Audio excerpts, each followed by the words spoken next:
저는 오늘 그 성전 건축 이야기를 하려고 합니다. 더 정확하게 이야기하면 성전 재건하는 이야기죠. 먼저 한번 도표를 한번 보겠습니다. 성전 건축과 관련해서 바사왕들의 통치 기간이라고 하는 제목으로 되어 있잖아요. 고레스 2세 때 이제 성전 그 공사가 시작이 되어집니다.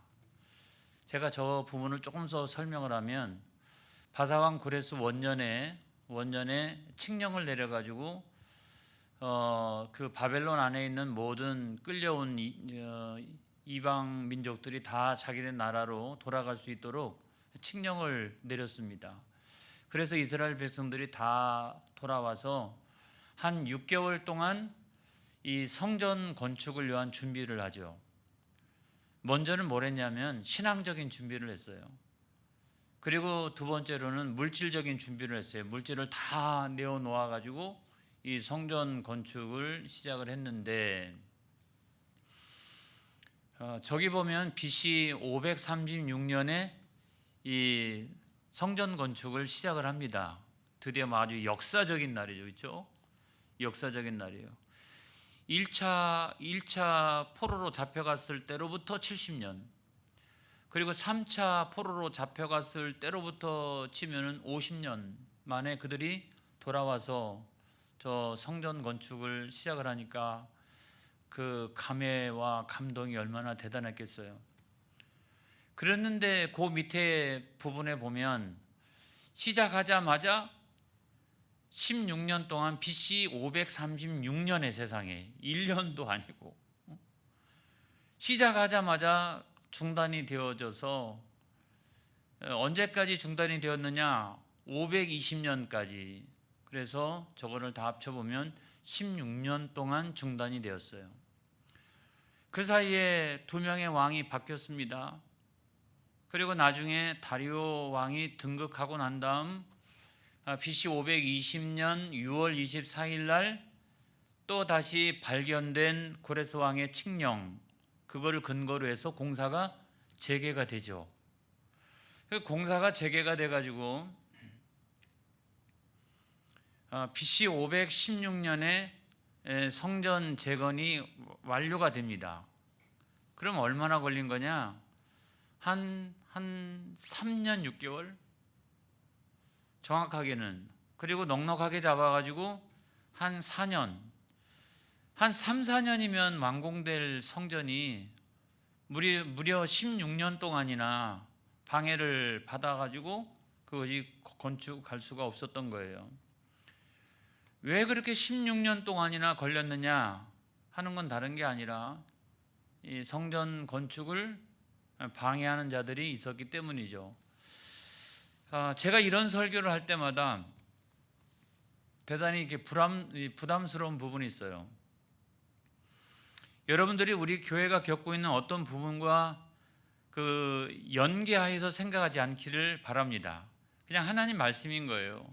성경에 있는 말씀을 제가 증거해야지. 그러면 이거 빼고, 이건 좀 부정적인가 이것도 좀 빼고, 이건 좀 비슷하니까 이것도 좀 빼고, 그러면 저는 뭘 갖고 설교하라는 거예요? 그러면 안 되잖아요. 그래서 이거는 우리 모두에게도 다 적용할 수 있는 그런 말씀이다 라고 생각하시고서 여러분들이 들으시면 좋겠다, 이런 겁니다. 여러분, 그 성전 건축을 방해했던 사람들은 누구냐면 사마리아 사람들이었어요. 그 성경 에스라서 4장 1절에 있는 말씀에 보면 다 같이 시작. 사로잡혔던 자들의 자손이 이스라엘의 하나님 여호와의 성전을 건축한다 함을 유다와 베냐민의 대적이 듣고 그랬어요. 성전 건축을 하는 사람들을 유다와 베냐민 사람들이라고 그랬어요. 왜 그랬느냐? 1차 포로 귀환할 때 가장 많이 돌아왔던 사람들이 유다 지파와 베냐민 지파, 사실은 거의 전부라고 얘기할 수 있는 게 그 이전에 북이스라엘은 멸망당했잖아요. 그러니까 사실은 그들이 제일 많은 숫자를 차지하고 있었던 거예요. 근데 그들의 대적이라고 하는 사람들은 누구냐면 사마리아 사람들인데, 사마리아 사람들은 우리가 잘 아는 것처럼 예전에 아수르에 의해서 북이스라엘이 멸망을 당하고 난 다음에 아수르가 그 자기네 제국 안에 있는 여러 소수의 이민족까지 포함해 가지고 이런 사람들을 대거 이제 북이스라엘로 이주를 시켜서 결혼을 시키잖아요. 이 사람들하고 이게 결혼을 하게 됐어요. 그래가지고 거기서 혼혈족이 생긴 거예요. 혈통적으로 혼혈족이 생겼는데, 이거는 그냥 비단 혈통만 혼혈인 것이 아니라 신앙적으로도 마찬가지다. 그런 이민족이 그냥 들어오면서 그냥 들어왔겠어요? 자기네 나라에서 자기네 부족 가운데 섬기던 이방 신들을 다 가지고 들어와서 이거를 같이 섬기는 거예요. 그러니까 하나님도 섬기고 자기가 원래 이방인이었을 때 믿었던 그런 이방 신들도 섬기고, 이것이 그냥 혼합되어져 있는 거죠. 그리고 바깥에 나가면 산당들이 얼마나 많이 있습니까? 그 산당에 가가지고 산당 제사도 하고. 그러니까 솔직하게 말하면 이들은 신앙이 없는 사람들이죠. 여호와 하나님을 믿는 그런 신앙이 없는 이런 사람들인 거예요. 근데 이런 사람들이 뭐라고 얘기했냐면, 우리도 성전 건축에 참여하게 해달라, 그렇게 이야기를 했어요. 원래 따지고 올라가 보면 우리도 이스라엘 사람들 아니냐? 우리도 이렇게 따지고 올라가 보면 비록 좀 섞였지만, 그죠? 비록 좀 섞였지만 따지고 올라가 보면 우리도 다 똑같은 이스라엘 사람들이고 그런 그 지파들 아니었느냐? 그러니까 우리도 참여하게 해달라. 굉장히 어떤 측면에서 보면은 호의적인 제안을 한 거죠. 그런데 지도자였던 스룹바벨과 예수아가 그거를 거절해요. 그거를 제가 생각을 해보면 성전 건축할 때 우리끼리만 성전 건축하는 것보다는 더 많은 사람들이 모여서 성전 건축을 하면 얼마나 좋아요. 안 그래요? 사람도 더 많이, 물질도 더 많이, 그럼 얼마나 좋아요. 그런데도 불구하고 지도자들이 그거를 거절해요. 왜 그랬을까? 왜 그것을 거절했을까? 내가 생각해 보면 좋은 일인데, 아니 그렇게 성전 건축하다가 없던 신앙도 생겨가지고 없던 신앙도 생길 수 있잖아요. 저는 성전 건축하다가 없던 신앙도 생겨가지고 나중에 목사까지 된 사람을 알아요. 저쪽 무성교회 신강식 목사님이라고. 그분은 원래 교회를 다녔던 분이 아닌데 옆에 교회당 진다고 그러니까 거기 참석했다가 교회 집사가 되고, 교회 집사가 되었다가 나중에 너는 신학해라 그래가지고 나중에 목사가 된 분이잖아요. 그럼 얼마나 좋은 일이에요. 그런데도 불구하고 스룹바벨과 예수아는 그거를 단연코 그 제안을 거절해 버립니다. 왜 그랬을까? 그거는 그들이 가지고 있는 의도와 그 목적을 알고 있었기 때문에 그렇습니다. 성경에는 그 참여 요구 또 참여 제안을 왜 했는지가 성경에 자세히 나타나 있지 않아요. 그죠? 여러 가지 주장들이 많이 있어요. 근데 제가 생각을 해보니까 한 두 가지 정도 되지 않을까 싶어요. 하나는 뭐냐면 이거죠. 하나는 이게 바사 왕국의 전폭적인 지원 가운데 이루어지고 있는 성전 건축이잖아요. 건축하다 보면은 이것저것 생기는 것도 많잖아요. 이러니까 야, 이거 같이 거기에 참여하면 떡고물도 좀 생기겠다. 이거는 순전히 성경에 있는 게 아니라 제 생각이에요. 그리고 또 다른 하나는 뭡니까? 지금 여기 성전 건축을 한다라고 하니까 여러분 자기들이 생각할 때는 자기들이 섬기는 이방신도 있잖아요. 그러니까 이거는 하나님을 잘 섬기는, 또는 이스라엘 백성들이 오랫동안 염원해 왔던 예루살렘의 영광, 이런 어떤 정통적인 어떤 신앙의 계승, 이런 것보다는 자기들이 생각할 때는 야, 지금 여기 무슨 사원 하나 짓는 것처럼, 큰 사원 하나 짓는 것처럼 여기 가서 하나님도 섬기고 또 자기들이 믿는 이방인들도, 이방 신들도 같이 섬기고, 야, 이러면 좋겠다 라고 생각해서 그들도 같이 거기에 참여하고 있었다라고 하는 사실이에요. 여러분, 그들의 신앙이 원래 그와 같은 신앙인 거거든요.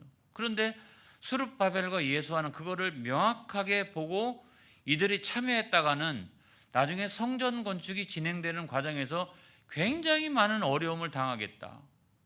여러분, 얼마나 지금 간절한 마음을 가지고 지금 이 성전 건축을 하고 있는데 여기서 이상한 생각을 가지고 있거나 아니면 그 하나님을 정통적으로 잘 섬기기 위해서 지금 성전을 건축하고 있는데 거기에다 무슨 이방신을 같이 거기다가 혼합시킨다든지, 여러분 그렇게 돼버리면 나중에 성전 건축을 진행하면서 처음부터 차라리 이 거절하는 것이 훨씬 더 나았겠다. 참여시키면 오히려 더욱더 곤란한 일들이 많이 생기잖아요. 그런 측면에서 아주 단호하게 이렇게 이 참여 자체를 거절하고 있는 것을 볼 수가 있거든요. 여러분, 3절의 말씀을 보겠습니다. 3절 말씀에 보겠어요. 시작. 스룹바벨과 예수아와 기타 이스라엘 족장들이 이르되 우리 하나님의 성전을 건축하는데 너희는 우리와 상관이 없느니라. 바사왕 고레스가 우리에게 명령하신 대로 우리가 이스라엘의 하나님 여호와를 위하여 홀로 건축하리라 하였더니, 여러분 저게 잘 보면 우리 하나님의 성전을 지금 건축하고 있다고 이야기하고 있고, 맨 마지막에도 이스라엘의 하나님 여호와를 위하여 우리는 건축을 하리라 그러는 거죠. 여기 이방신이 들어오면 안 되는 거죠. 여기 이상한 신앙이 들어오면 안 되는 거예요. 정통적인 신앙으로 정말 자기들이 사모했던 대로 그런 성전을 건축하기를 자기들은 원했던 거예요. 그러니까 단호하게 그들을 거절한 거죠. 저는 이것이 참 어떻게 보면 지도자의 자질이라고 생각합니다. 지도자의 자질. 이 두 사람에게 있어서 중요한 자질은 이런 거죠. 비판적인 안목, 그거를 이렇게 꿰뚫어 볼 수 있는 안목, 그 다음에 두 번째로는 아주 신중하게 생각하는 거예요. 이것도 생각해보고 저것도 생각해보고 아주 신중하게 생각하고, 맨 마지막에는 그거를 이것저것 다 통합해서 균형적인 감각을 가지고 판단하는 거죠. 여러분, 이거를 우리가 뭐라고 얘기하냐면 통찰력이다 그래요. 지도자는 통찰력이 있어야 됩니다. 여러분, 지도자가 통찰력이 없으면 어떻게 해요? 10년 앞을 내다보고 교회의 미래를 내다볼 수 있는, 아니면 성전의 앞날의 미래를 내다볼 수 있는, 이 성전 건축의 이 존망을 좌우할 수 있는 중요한 것 가운데 하나는 뭐냐면 지도자가 갖고 있는 통찰력이라는 거죠. 그런데 스룹바벨과 예수아는 그런 통찰력이 있었던 거예요. 저들이 참여하려고 하는 의도가 뭐냐? 참여하려고 하는 목적이 뭐냐? 그것이 이 성전 건축을 얼마나 가치 있게 할 것인가, 이거를 꿰뚫어 볼 수 있는 그런 통찰력이 있었기 때문에 No, 안 된다. 너희들이 들어오면 안 된다. 절대로 들어오면 안 된다. 그래서 그거를 담대하게 그렇게 거절하고 있는 모습을 볼 수가 있어요. 여러분, 방해는 그때부터 시작된 줄로 믿습니다. 그때부터 이제 방해가 시작된 거거든요. 여러분, 4절의 말씀에 보면 언제부터? 자, 다 같이 시작. 이로부터 그 땅 백성이 유다 백성의 손을 약하게 하여 그 건축을 방해하되. 그때였다는 거죠. 그때. 자, 자기들은 나름대로 호의적인 제안을 한 건데 그 호의적인 제안을 딱 거절하고 나니까 속에서 막 분노가, 아니 성전 건축 같이 참여하다 보면 거기 적절하게 생기는 것도 좀 있을 텐데 아예 그거 참여하지 못하니까 그것도 좀 화가 나고, 또 하나는 자기들의 그런 의도가 정확하게 지도자가 꿰뚫어 보고 못 들어오게 하니까 막 그것도 화가 나고 막 분노가 일어나기 시작하죠. 속에서 뭐가 막 적개심이 이제 끌어오르기 시작을 했다는 거죠. 그래서 그때부터 시작해서 방해가 시작이 되어졌는데, 여러분 제가 주석을 찾아보니까 이런 사람이 가지고 있는 4가지 특징에 대한 것이 나오더라고요. 자, 그렇게 우리가 사람이 지나치게 분노하거나 지나치게 적개심을 가지면 큰일 나요. 그런 지나치게 적개심이나 분노를 갖게 되면 그것이 나타나는 4가지 특징이 있다라고 설명하고 있는데, 제가 보니까 그게 맞는 것 같아요. 첫 번째가 뭐냐면 이거예요. 눈이 멀게 된다. 자, 사람이 지나치게 분노하고 지나치게 적개심을 갖게 되면 이성적인 판단이 안 돼요. 안 그렇겠어요? 이게 그다음부터 나를 이끌어가는 건 어떤 거냐면 이런 거죠. 감정적인 거죠. 감정이죠. 이성이 마비되어지고 나면 그 다음에 내 안에서 막 이렇게 충만하게 올라오는 것은 뭐냐면 이 감정적인 거예요. 그리고 감정적인 판단이 옳다라고 생각을 합니다. 잘 보세요. 자, 이성적으로 생각을 했으면 그렇게 하지 않는데 감정이 막 이제 올라오기 시작하니까 그 감정적인 판단을 가지고 그것이 옳다라고 생각합니다. 그러니까 하나님의 백성을 대적하는 일이 정말 옳다고 생각해요. 이성적으로 생각하면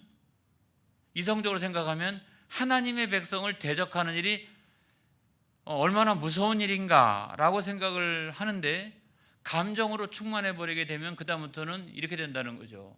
그 감정에 이끌려서 그것이 옳다라고 생각한다는 거죠. 그리고 거기에 최선을 다하기 시작해요. 왜 그러냐면 눈이 멀었기 때문에 잘 안 보이니까. 그래가지고 안 보이니까 손과 발이 거기에 따라서 이끌림을 받기 시작하고 그 다음에 죄 짓는 일에 최선을 다하기를 시작합니다. 그 다음에 두 번째로 보면 그런 상황이 얼마간 지나가게 되면 고의적인 행동을 하기 시작한다. 이 제가 아주 얼마나 고의적인 행동을 하기 시작한다 이런 거죠. 그러니까 그다음부터는 상식을 뛰어넘는 행동을 하기 시작하는 게 고의적인 행동을 하기 시작하는 거예요. 여러분 하나님의 성전을 건축하는 일이라고 하는 것은 오랜 수건이죠. 얼마나 오랜 수건이에요. 마음껏 그냥 돌아가서 하나님 앞에 제사 드리고 싶다. 그리고 예루살렘의 과거의 영광을 다시 한번 재현하고 싶다. 이런 마음을 가지고 200만 명에서 400만 명이나 되는 사람들 가운데 불과 5만 명이 막 작정을 하고도 돌아온 거 아니겠어요? 그런 마음, 그런 뜨거운 마음을 가지고 돌아왔잖아요. 여러분 이건 얼마나 좋은 일입니까? 얼마나 좋은 일입니까? 그런데 이제 고의적으로 행동하기 시작하면 어떤 현상이 나타나느냐? 그것을 못하게 하는 것이 좋은 거예요. 자, 그거를 할 수만 있으면 못하게 하고 싶어요. 그리고 그것이 그냥 싫어. 그 좋은 일이 싫어요. 그러니까 성전에서 막 열심히 사람들이 성전 공사하고 거기에 막 기쁨으로 찬양하고 막 이렇게 하는 것이 싫어요. 왠지 싫어. 어느 날부터. 그리고 고의적으로 그거를 방해하기를 시작을 한다는 거죠. 그래서 5절에 있는 말씀에 보면 고의적으로 이런 행동까지 합니다. 시작. 바사왕 고레스의 시대부터 바사왕 다리오가 즉위할 때까지 관리들에게 뇌물을 주어 그 계획을 막았으며, 다시 말하면 바사왕 고레스 때부터 다리오 때까지 그 사이에도 왕들이 2명이나 더 있었잖아요. 근데 고레스 시대부터 그 다음에 2명의 왕들을 지나 그리고 바사왕 다리오가 등극을 했을 때까지 그 휘하에 있는 관리들에게 뇌물을 계속적으로 주어가면서 이 성전 건축이 완공되는 그 계획이 이루어지지 않도록 최선을 다해가지고 그거를 막았다는 거죠. 왜냐하면 그게 싫어. 그렇게 하는 게 이상하게 싫어, 내 마음속에. 그러니까 고의적으로 그거를 방해하고 싶은 마음이 들기 시작을 한 거죠. 그래가지고 세 번째로는 그 해가 나타나기 시작합니다. 정말로. 그렇게 방해했더니 진짜로 그런 해가 나타나기 시작을 해요. 여러분 가장 먼저 나타난 현상은 아까 성경 말씀도 있었습니다만은 그 성전 건축에 열심히 참여했던 사람들의 손이 약하여지기 시작을 하죠. 막 처음에는 막 열정을 갖고 뜨겁게 시작을 했지만 그것이 한 6개월이 지나고 1년이 지나고 2년이 지나고 3년이 지나고 이렇게 되어지니까 사람들의 손이 약하여지기 시작을 했다는 거죠. 그리고 그 결과 나중에는 그것이 성공했어요. 성공을 해가지고 성전 건축이 중단되잖아요. 왕이 명령을 내려가지고 성전 건축이 중단이 됐어요. 중단이 돼가지고 그것이 무려 얼마 동안이나 16년 동안이나 갔다는 거죠. 그러면은 성공한 거잖아요. 그렇게 집요하게 노력을 했는데 그 집요한 노력이 드디어 성공을 하고 큰 해를 끼치게 되었다는 거죠. 근데 여러분, 그거는 사마리아 사람들의 입장인 거고, 고난당하고 있는 이스라엘 백성들의 입장에서 받는 그런 고난이란, 제가 지난주 주일 오후 예배 때 설교하면서 드렸던 말씀처럼 성경에 왜 때때로 고난이 뭐가 그렇게 유익이 있겠어요? 그런데도 고난이 내게 유익이라 라고 성경 말씀이 있는 것을 보게 되면 여러분 이런 거예요. 그런 고난의 과정을 통해서 찌꺼기가 걸러진다는 거예요. 순금이 나오기 시작한다는 거죠. 그리고 그 정금 같은 신앙을 가지고 수룹바벨 성전을 건축했던 그런 사람들에 의해서, 바벨론 포로기에서 돌아온 사람들에 의해서 새로운 역사가 시작되어진다는 사실을 믿으시기 바랍니다. 그래서 그 가운데서 이 사마리아인 같은 사람 다 걸러내고 1차적으로 걸러내고, 거기에 연약하고 게으르고 나타했던 사람들 다 걸러지게 되고, 그 순금 같은 사람들에 의해서 3년 6개월에서 4년 동안 성전 건축이 완료되어지고 그들에 의해서 새로운 시대가 열리기 시작했다는 거죠. 여러분, 구약 성경이나 신약 성경이나 전체적으로 구약 성경에는 뭘 많이 이야기하냐면 남은 자 사상을 많이 이야기해요. 죄 짓고 타락하잖아요. 그러면은 그나마 경건한 사람 하나님 남겨두셔서 이 사람들 갖고 다시 시작하잖아요. 또 타락하면 다시 이 경건한 사람 남은 자를 통해 다시 시작하잖아요. 이게 구약 성경 이야기 아니겠습니까? 신약 성경은 얼마나 많은 핍박과 그런 것이 있어서 박해가 있었어요. 그래도 요한계시록에도 보면 그런 박해와 그런 핍박 가운데 여전히 살아남은, 그래서 거기에 보면 어떤 사상이 나오냐면 이긴 자 사상이 나오거든요. 끝까지 예수 그리스도를 나의 구주로 믿고 어떠한 핍박과 환난 가운데서도 여전히 주님을 믿고 나의 구주로 믿고 그 핍박의 시대를 견뎠던 그 사람들, 그 이긴 자들이 마침내는 어떻게 저 영원한 천국과 또 상급의 대상자가 되어지는 것을 우리가 보지 않습니까? 할렐루야. 할렐루야. 그래서 어떤 의미에서 보면 저 천국에서 거기서 확연히 갈라지지만 이 세상의 고난 많은 세상 가운데서 우리는 스스로가 갈라지기 시작을 하죠.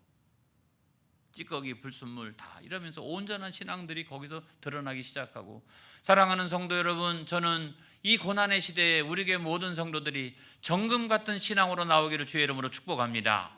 할렐루야. 그 다음에 네 번째로는 뭐냐면 부자연스럽다는 거예요. 자, 아주 본질적인 이야기인데 부자연스럽다. 여러분, 우리 사람은요 하나님의 형상대로 지음을 받은 줄로 믿습니다. 그래서 하나님의 성품이 드러나면 그게 자연스러워요. 잘했다 말이야. 너 진짜 너무 잘했다. 널 보니까 정말 살맛 난다. 얼마나 멋있냐. 너 때문에 내가 행복하다. 그러니까 사람은 하나님의 성품이 드러날 때 아주 자연스러워요. 그게 인간적인 거죠. 그게 멋있는 거죠. 근데 부자연스러운 건 어떤 거냐면 그런 하나님의 성품이 드러나지 않을 때 부자연스러워요. 미친 거 아니야? 아니, 사람이 왜 그래? 이거 상식적이지 않는 뭐 이런 것들을 보면은 야, 이거 사람이 이럴 수가 있는 거야? 전혀 부자연스러운 것들이 막 이게 드러나기 시작하죠. 그래서 여러분, 우리가 보면 금방 알아요. 어떻게 아느냐? 정말 그게 자연스러운 일이냐? 이해가 돼. 이해가 돼. 충분히 이해가 돼. 그러면 자연스러운 거고요. 저건 도무지 이해가 안 가. 저거는. 그건 부자연스러운 거잖아요. 그래서 본질상에 보면 하나님을 닮은 인간이 자연스러워야 될 줄로 믿습니다. 하나님의 성품이 자꾸 드러나고 이래서. 그런데 그것이 아니라 오히려 부자연스러운 그것이 이상한 거예요. 그게 이상한. 그것이 잘못된 거예요. 잘못되니까 우리 눈에도 아니 어떻게 그럴 수가 있어? 어떻게 그럴 수가 있지? 이런 부자연스러움이 계속해서 드러나는 거죠. 여러분, 이게 다 이 성경 주석 가운데 있더라고요. 제가 얼마나 깜짝 놀랐는지 몰라요. 아주 그거 읽다가. 그래서 제가 그대로 여러분들에게 지금 이 시간 인용을 하고 있는 거예요. 그 다음에 두 번째로 16년 동안 성전 건축이 중단되었던 두 번째 이유도 있어요. 그건 뭐냐면 이거의 우리 스스로의 게으름과 안일함과 나태함. 자, 성전 건축하기 위해서 처음에 돌아왔을 때 그 준비 기간이 있었다 그랬죠. 돌아왔어요. 돌아오고 난 다음에 성전 건축이 곧바로 시작된 게 아니라 6개월 동안은 준비 기간이 있었어요. 막 그 준비 기간 때 얼마나 흥분했을까요? 안 그래요? 70년 만에 돌아와 가지고 얼마나 흥분했을까요? 그러니까 신앙적인 준비를 했죠. 물질적인 준비도 그냥 완벽하게 이루어졌어요. 그냥 그 6개월 동안에 그 엄청난 성전을 건축하는데 그만큼 사람들이 마음이 뜨거워졌다고요. 그런데 아무튼 그런 외적인 요인에 의해 가지고 1년, 2년, 3년, 4년 시간이 흘러가기 시작하니까 이거 성전 건축 안 되는 거 아니야? 그래서 집에 얼른 빨리 가가지고 농사부터 지어야 되겠다. 그래가지고 자기 밭농사로 돌아가고 그 다음에 양떼를 돌봐야 되겠다. 이렇게 돌아가고 다 돌아가서 하나님의 역사가 아니고서는 성전 건축이 불가능했어요, 여러분. 나중에 16년이 지나고 나서는 불가능했어요. 근데 누가 당신의 백성을 깨워서 흔들어가지고 일으켜가지고 분발하도록 했느냐? 하나님이세요. 그래서 여러분 온 세상의 모든 역사는 다 하나님의 역사인 거예요. 우리는요 얼마나 연약한지 그게 바로 인간의 연약함이에요. 막 뜨거울 때는 할렐루야 막 물질도 막 그다음에 신앙적인 것도 다 준비하고 근데 몇 년 지나고 나니까 다 안일함에 빠지고 다 자기 집으로 다 돌아가 있고 그래가지고 16년을 지나고 나니까 성전 건축이 이제 불가능한 거예요. 우리가 예전에 그런 계획을 했었나? 뭐 이런 생각도 들고 이거 뭐 성전 건축을 꿈에도 생각하지 않는 거 이제 다 잊어버린 거예요. 근데 여러분 그 잠자는 영혼을 깨우신 분은 하나님이신 줄로 믿습니다. 그래서 그게 그 에스라 5장 1절에 있는 말씀 시작. 선지자들 곧 선지자 학개와 이또의 손자 스가랴가 이스라엘의 하나님의 이름으로 유다와 예루살렘에 거주하는 유다 사람들에게 예언하였더니 그때 나타났던 선지자들이 학개와 스가랴라고 하는 선지자들이에요. 이 선지자들이 막 일어나 가지고 예언을 했다는 거죠. 하나님의 말씀을 선포하기를 시작했어요. 그때 사람들이 정신 차리고 깨어나기 시작한 거예요. 그 내용이 뭐냐? 학개서 1장 4절에 있는 말씀 보겠어요. 시작.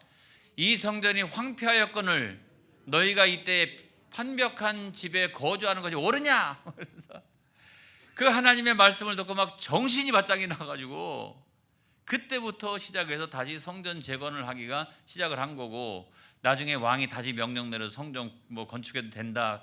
그거는 나중 이야기고 다시 시작할 수 있다는 것은 여러분 하나님이 말씀을 통해서 흔들어서 깨워가지고 일으켜가지고 분발하도록 하나님이 역사하셨다. 할렐루야. 그래서 하나님의 구원의 역사의 모든 출발점은 하나님이세요. 하나님이세요. 이걸 믿으시기를 바랍니다. 이 성전 건축 방해의 영적인 의미가 뭐냐 하는 것만 말씀드리고 이 시간 마치려고 합니다. 자, 성전은 뭐냐? 성전은 하나님의 구원의 외적인 수단입니다. 교회도 마찬가지죠. 오늘날 이 세상에 있는 교회도 마찬가지예요. 뭐냐 이게 교회가 뭐냐 여러 가지로 정의할 수 있지만 이 성전적 관점에서 생각해 보면 이건 뭐냐면 하나님이 세상을 구원하기 위한 구원의 외적인 수단이에요. 근데 그 외적인 수단을 방해하면 이거는 곧 누구를 대적하는 일이냐? 하나님을 대적하는 일이 된다는 거예요. 그러면 내적으로 보면 성전 안에서는 뭘 할까요? 교회 안에서는 뭘 할까요? 다른 것이 아닙니다. 여러 가지 일들을 하고 우리가 이러지만 가장 중요한 포인트는 뭐냐면 그리스도 예수와 연합하는 거예요. 할렐루야. 오늘도 기도하고 막 예배드리고 막 이렇게 뭐 성경 공부하고 막 그다음에 성만찬을 막 하고 말이죠. 이런 걸 통해서 우리가 하려고 하는 건 뭐냐면 그리스도 예수와 연합하는 거예요. 할렐루야. 머리가 되시는 그 예수님, 그 예수님과 연합하는 거예요. 그러면 그 그리스도 예수와의 연합을 깨트리고 그걸 방해하는 것은 뭐 하나님을 대적하는 일이다. 여러분 이것이 이 에스라 4장 전체의 주제예요. 주제예요. 이것이 결국은 하나님을 대적하는 것이다. 여러분, 우리가 경기할 때 규칙이 있지 않습니까? 규칙. 그죠? 야구할 때도 규칙이 있어요. 이게 그 주루 방해하면은 안 됩니다. 그리고 축구할 때도 정상적으로 하고 있는데 내가 태클 걸거나 앞을 진로를 방해하게 되면 그거 경고 먹고 심지어는 퇴장하고 야구는 아웃당합니다. 그 방해하면 안 되는 거죠. 법이라는 게 있어요. 법 가운데 업무 방해 이라는 것이 있어요. 경찰의 업무를 방해하면 업무 방해죄가 돼요. 공무원의 업무를 방해하면 업무 방해죄가 돼요. 근데 여러분, 역으로 그러면 성전의 업무를 방해하는 것은 요즘 세상 같은 죄가 안 되는 것 같아요. 성전의 업무를 방해하는 것은 이거는 누구 앞에서의 죄가 되느냐? 하나님 앞에서의 죄가 된다는 거예요. 하나님의 업무, 그것은 뭐냐면 하나님의 구원의 역사거든요. 그거를 방해하는 것은 하나님을 대적하는 것이다. 여러분, 우리가 집념을 가져야 됩니다. 자, 집념은 좋은 것에 집념을 가지시기 바랍니다. 나쁜 것에 집념을 갖지 않기를 바랍니다. 하나님의 영광을 위해서 집념을 가져야 돼요. 근데 하나님의 영광을 가리는 일에는 집념을 가져서는 안 되는 거예요. 그건 하나님을 대적하는 일이 되기 때문에, 사랑하는 모든 성도 여러분, 하나님의 영광을 위하여 막 집념을 가지고 열심을 가지고 헌신하는 저와 여러분 되어지기를 주의 이름으로 축복합니다. 기도하겠습니다.